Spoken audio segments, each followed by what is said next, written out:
NS7 Serato itch controller. This is a workstation that we have here. It's a MIDI controller, and if you're coming from Scratch Live, you'll be very familiar with the software itch, and except you don't need an interface box to connect your turntables mixer because everything's right here. So we got two high torque motorized platters on the decks, and the mixer is what you'd expect in the mixer section. We got gains and EQs, master, booth, headphone crossfader, high-end CP Pro crossfader here, the contour knob on the front, a reverse switch, and fader start. And there's also a switch for lowering the torque too if you want a little bit more of a 1200 feel. Up top is where we do all our browsing and selecting tracks and loading tracks from crates, or you can get anywhere on your computer actually by hitting the files button. Now you can just explore your entire computer, and the crates button will get you back into your crates, and then you got back and forward to toggle between your playlists, crates, and the contents of the crates. Below that there's a little BPM grid. Let me load a couple tracks so you can see what it does. I'll just grab any ordinary tracks. Let's see, a couple house tracks. But anyway, you'll get the idea. When I move this, when it turns white, that means my beats are, my BPMs are the same. So I know this is Skratchworx, but just for the sake of the demonstration, I'll just show you a couple house tracks.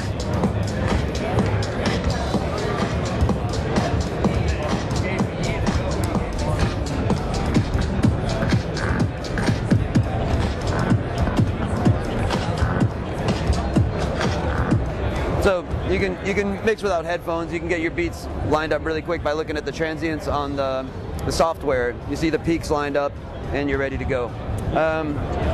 On the decks, we have a strip search, which I just did real quick to get to the beginning of the track. This is sort of like needle dropping around the track. So if you look up at the software, you'll see a white marker on the right side, and that's just where the track's at. So say I need to get to this little breakdown right here. You just slide your finger or touch that area, and you're there. So it's the equivalent of picking up a needle and just dropping it around. Let me load up a breaks track. So above that we have, to the left of that we have a looping section, and let me grab a loop.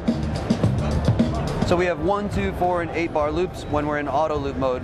Manual loop will do what the silk screen says on the white. The LED corresponds to the silk screen, so you can loop in, loop out, you got a loop going. And then you can toggle through loops that you've created, up to 10 of them, and then you can re-loop them. I'll grab a 4 bar auto loop.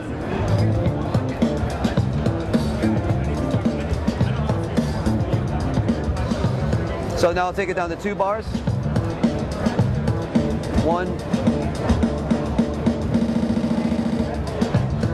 So you can do rolls and fills and stuff like that. Cool feature for doing like a build-up breakdown thing is grab like a 2 bar loop. Now 1 bar and a half. Then turn off the motor. Go into manual mode. Now truncate the out point.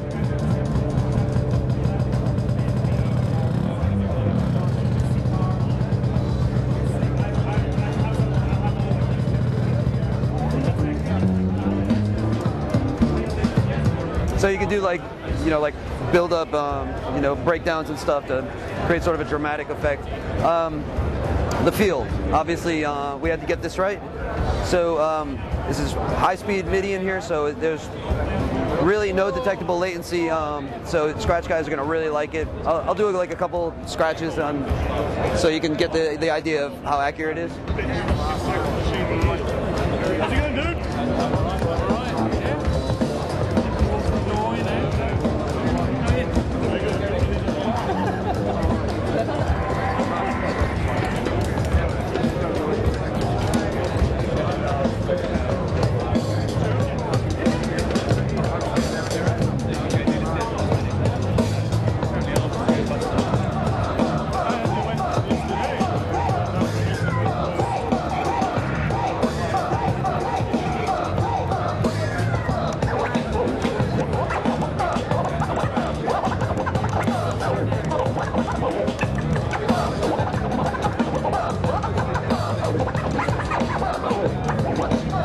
So you get the idea. You can do your flares and chirps and stuff, and there's no delay. You don't have to compensate. You're in adjust your motor skills to the feel of the vinyl. Before I started scratching, then I was just playing with some cue points that I had already set up. So I have 5 of them here. So, you know, performance guys are probably going to want to set those up ahead of time, but you can set them up real quick on the fly too. So when they're white, that means it's there. You hit delete, they turn red, and then you just get rid of it. Then you put it back, you just hit it again, it turns white, now that cue point's there. So it's pretty cool for, say you got a beat going, and you don't have any cues set. You can grab like a kick drum and a snare drum.